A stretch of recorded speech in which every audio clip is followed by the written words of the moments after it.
Welcome to this episode of Finding You, where we discuss how to become a more perfect version of you.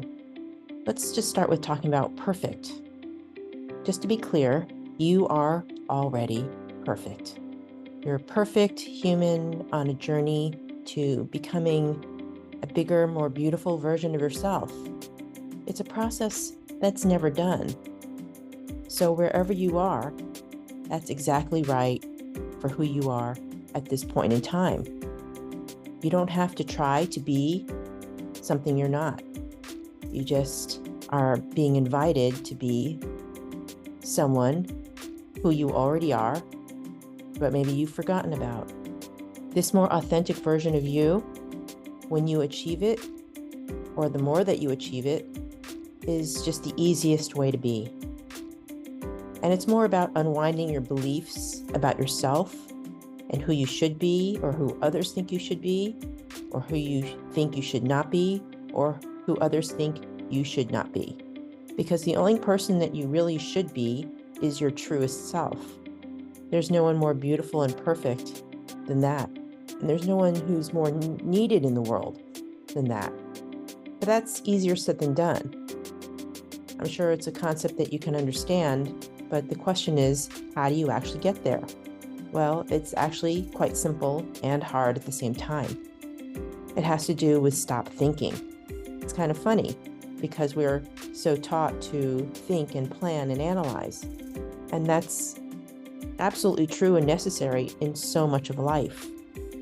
But in this most important piece of your life, which is being your most natural self, what's most helpful is to stop thinking, or to notice what you are thinking about in terms of your beliefs about yourself and your place in the world, whether they're beliefs about should, have to, must, or the opposite, should not, cannot, will never.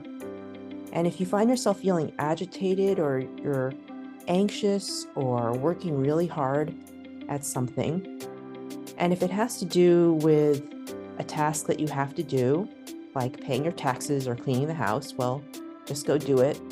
But if it has to do with how you feel about yourself and your place in the world, then maybe stop and pause and reflect. What am I believing about myself or the world right now? Why am I feeling anxious and uptight or scared? And is this belief really true? Maybe this isn't really me. Maybe I can find a easier, more intuitive and authentic version of this belief that is more in alignment with how I feel deep inside.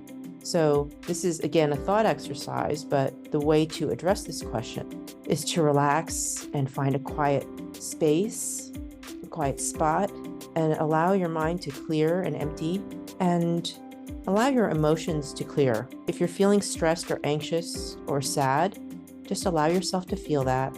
And after a minute or two, it'll dissipate.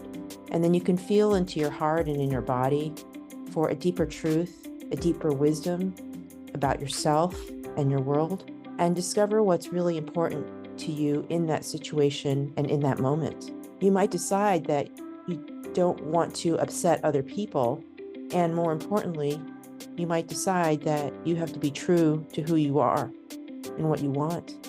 And that may require a conversation, or just saying no, or just saying yes, depending on the case. So, in other words, the more perfect version of you is lying deep in your heart, or in your gut, or in your body, and they're right there. All you have to do is give them the space to come into your awareness and into your life. The habit you have, though, might have you automatically going to be the more reactive version of you. And that's okay, it's just a habit. You know that you can create new habits, especially ones that are really good for you. So try it out. Make a commitment to try this once a day for a week. Set aside 10 minutes and contemplate a situation that feels challenging to you. Follow the lead of your heart or your soul or your body, wherever your perfect version of you is leading you. See how that feels for a week. You might decide it's worth carving out time on a regular basis for getting to know the more perfect version of you. Or you might decide that the more perfect version of you would be best visited when things feel very challenging. There's no right or wrong to it. You know what's best for you. And just remember, the more perfect version of you is right there, has always been there, always will be there.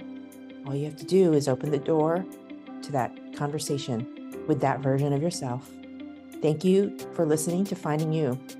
In next week's episode, we'll discuss what will become of you when you become more perfect. I'm Sana Calvert. Thanks for listening.